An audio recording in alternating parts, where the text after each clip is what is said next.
saya. Sebelum itu perkenalkan, nama saya Maria Matilda Funan dengan NIM 2201060040. Saya mahasiswa semester 4 Program Studi Pendidikan Kimia Fakultas Keguruan dan Ilmu Pendidikan Universitas Nusa Cendana Kupang. Di video kali ini saya akan membahas materi dengan topik pertama, yaitu larutan ideal, kedua termodinamika larutan, dan yang ketiga hukum Henry dan hukum distribusi Nernst, dan yang terakhir sifat koligatif larutan. Oke teman-teman, jadi di topik yang pertama itu saya akan membahas materi tentang pengertian larutan ideal, di mana larutan ideal atau campuran ideal adalah suatu larutan dengan sifat termodinamika yang serupa dengan campuran gas ideal. Entalpi pencampuran dari larutan ini adalah nol. Seperti halnya perubahan volume pada pencampuran, menurut definisi, semakin mendekati nol, entalpi pencampurannya semakin ideal. Perilaku larutan tersebut, tekanan uap larutan mematuhi hukum Raoult dan koefisien aktivitas masing-masing komponen atau yang mengukur penyimpangan dari idealitasnya sama dengan 1. Larutan ideal juga didefinisikan sebagai larutan yang memenuhi hukum Raoult. Jika tekanan uap hasil pengamatan tidak sama dengan tekanan uap berdasarkan perhitungan hukum Raoult, maka larutan tersebut tidak ideal. Hukum Raoult yaitu tekanan uap parsial dari sebuah komponen di dalam campuran adalah sama dengan tekanan uap komponen tersebut dalam keadaan murni pada suhu tertentu dikalikan dengan fraksi molnya dalam campurannya. Dengan persamaannya yaitu PA sama dengan XA kali PA derajat, PB sama dengan XB kali PB derajat, di mana tekanan total sama dengan PA tambah PB. Oke baik teman-teman, jadi poin berikut dari larutan ideal yaitu ciri-ciri larutan ideal, di mana yang pertama itu tidak ada perubahan sifat dari komponen selain dari pengenceran ketika zat tercampur. Yang kedua, tidak ada panas yang diserap dan dilepaskan. Nah, yang ketiga, tidak ada penyusutan volume, dan yang keempat mengikuti hukum Raoult. Nah teman-teman, jadi poin terakhir dari larutan ideal yaitu contoh larutan yang dianggap ideal dalam campuran. Yang pertama itu heksana dan metilbenzena, yang kedua benzena dan metilbenzena, dan yang ketiga benzena dan toluena, dan yang keempat itu propana 1-ol dan propana 2-ol. Oke baik teman-teman, jadi di sini saya akan masuk pada topik pembahasan yang berikut, yaitu tentang termodinamika larutan ideal, di mana pada proses pencampuran sejumlah N1, N2, dan Ni, mol cairan murni yang asalnya terpisah membentuk larutan ideal pada Tp tertentu dapat kita turunkan dengan delta G, delta V, delta S, dan delta H pencampurannya. Energi Gibbs G dari larutan ideal, di mana G sama dengan sigma Ni, mu I sama dengan sigma Ni, mu I tambah RT sigma Ni ln Xi.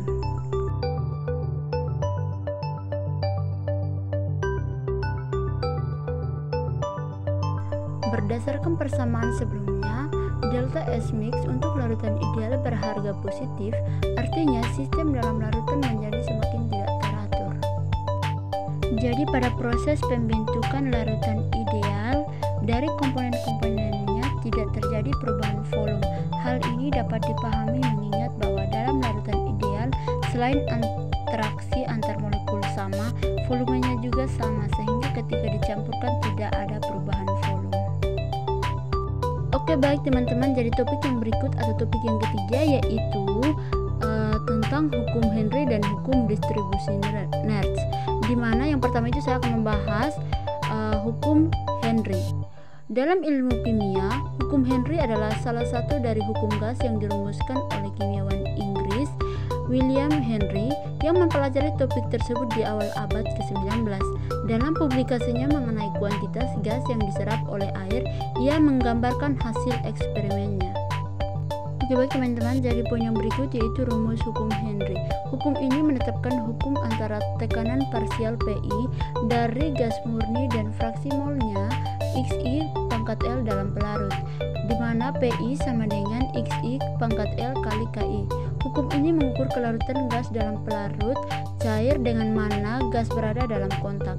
KI adalah konstanta volatilitas khusus untuk gas yang diberikan. Konstanta Henry dinyatakan sebagai HI, di mana HI sama dengan CSI per PI, di mana dengan keterangan masing-masing CSI merupakan konsentrasi maksimum atau disebut kejenuhan dari senyawa, dan PI merupakan tekanan parsial dari gas, dan HI merupakan konstanta yang tergantung pada sifat dari gas, dari suhu, dan cair. Dalam hal ini terdapat hubungan HI sama dengan 1 per KI. Oke, baik teman-teman, jadi poin pembahasan yang berikut yaitu hukum distribusi Nernst. Hukum distribusi Nernst adalah suatu hukum yang memberikan generalisasi yang mengatur distribusi zat terlarut antara dua pelarut yang tidak larut.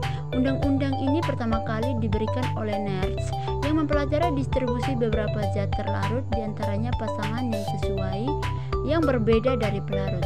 Koefisien dari distribusi Nernst yang pertama C1 per C2 sama dengan K kali D.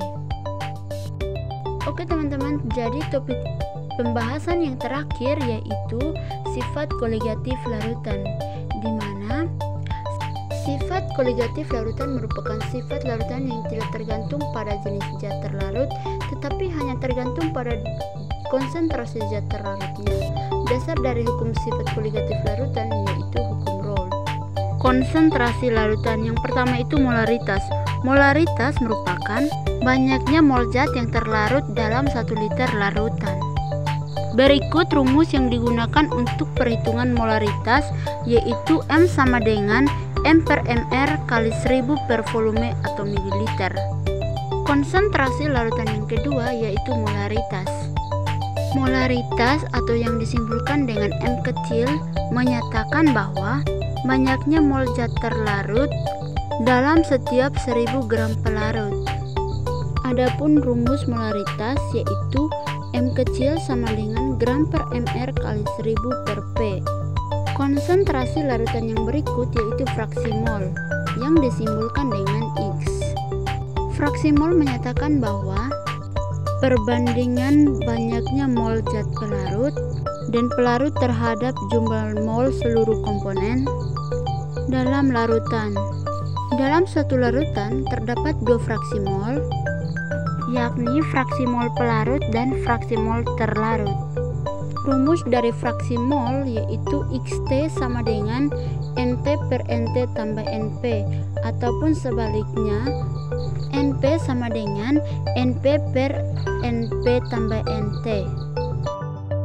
Poin yang berikut yaitu klasifikasi sifat koligatif larutan. Sifat koligatif larutan merupakan sifat larutan yang tidak tergantung pada jenis zat yang terlarut, tetapi bergantung pada banyaknya partikel zat yang terlarut dalam larutan. Sifat koligatif larutan diklasifikasi menjadi 4 kategori. Yang pertama yaitu penurunan tekanan uap, di mana penguapan merupakan peristiwa yang terjadi ketika partikel-partikel zat cair meninggalkan kelompoknya. Semakin lemah gaya tarik-menarik antar molekul zat cair, maka semakin mudah zat cair tersebut menguap. Dan semakin mudah zat cair menguap, maka semakin besar pula tekanan uap jenuhnya. Pada tahun 1880-an, F.M. Raoult, seorang ahli kimia Prancis, menyatakan bahwa melarutkan zat terlarut memiliki dampak, yakni turunnya tekanan uap dari pelarut. Hukum Raoult tersebut dapat dirumuskan sebagai berikut. Delta P sama dengan XP kali P murni. Yang kedua yaitu kenaikan titik didih. Titik didih zat cair merupakan suhu tetap ketika zat cair mendidih. Pada suhu itu, tekanan uap zat cair sama dengan tekanan udara di sekitarnya. Hal tersebut mengakibatkan munculnya penguapan di seulur bagian zat cair. Berikut rumus kenaikan titik didih. Delta TB sama dengan TB larutan kurang TB pelarut, atau delta TB sama dengan TB kurang TB murni. Poin yang berikut yaitu penurunan titik beku. Titik beku larutan merupakan suhu ketika tekanan uap cairan sama dengan tekanan uap padatan atau titik yang mana air mulai membeku. Titik beku pelarut murni akan menurun ketika suatu zat terlarut ditambahkan pada suatu pelarut murni. Hal ini disebabkan oleh adanya molekul-molekul pelarut sulit berubah menjadi faz cair karena pergerakan partikel pelarut dihalangi oleh partikel terlarut. Dengan demikian, larutan akan membeku pada suhu yang lebih rendah dibanding titik beku pelarut murni air. Penurunan titik beku atau delta TF merupakan selisih titik beku pelarut TF derajat dengan titik beku larutan atau TF. Menurut hukum Beckmann dan Raoult menyatakan bahwa penurunan titik beku dan kenaikan titik didih berbanding langsung dengan molalitas yang terlarut di dalamnya. Berikut rumusnya, delta TF sama dengan M kali KF. Poin yang berikut yaitu tekanan osmotik.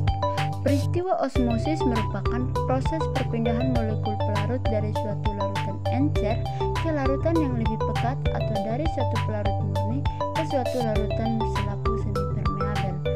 Keberlangsungan peristiwa osmosis akan terus terjadi sampai suatu kesetimbangan atau hingga kedua larutan isotonis tercapai. Adapun menurut Van Hoff, tekanan osmotik merupakan larutan-larutan encer yang dapat dikalkulasikan dengan rumus yang serupa dengan persamaan gas ideal berikut ini. Dengan rumusnya PV sama dengan nRT atau NV sama dengan nRT atau N sama dengan M kali R kali T. Berikut contoh soal dari sifat koligatif larutan dengan bunyi pertanyaannya, tentukan titik didih dan titik beku larutan urea CONH2 kali 30 gram dalam 500 gram air. KB air sama dengan 0,52 dan KF air sama dengan 1,86 derajat Celcius per M. Dengan jawabannya, delta B sama dengan M kali delta KB sama dengan 30 gram per 60 kali 1000 gram per 500 dikali dengan 0,52 derajat Celcius per M. Dengan hasilnya 0,5 gram kali 2 gram dikali dengan 0,52 derajat Celcius per M. Hasilnya 0,52 derajat Celcius per M. Untuk titik didih larutan sama dengan 100 derajat Celcius tambah 0,52 derajat Celcius sama dengan 100,52 derajat Celcius. Delta TB sama dengan M kali delta KB, di mana 30 gram per 60 kali 1000 gram per 500 dikalikan dengan 1,86 derajat Celcius per M. Dengan hasilnya 0,5 gram dikali 2 dan dikali 2 gram dikalikan dengan 1,86 derajat Celcius per M, dan terdapat hasilnya yaitu 1,86 derajat Celcius.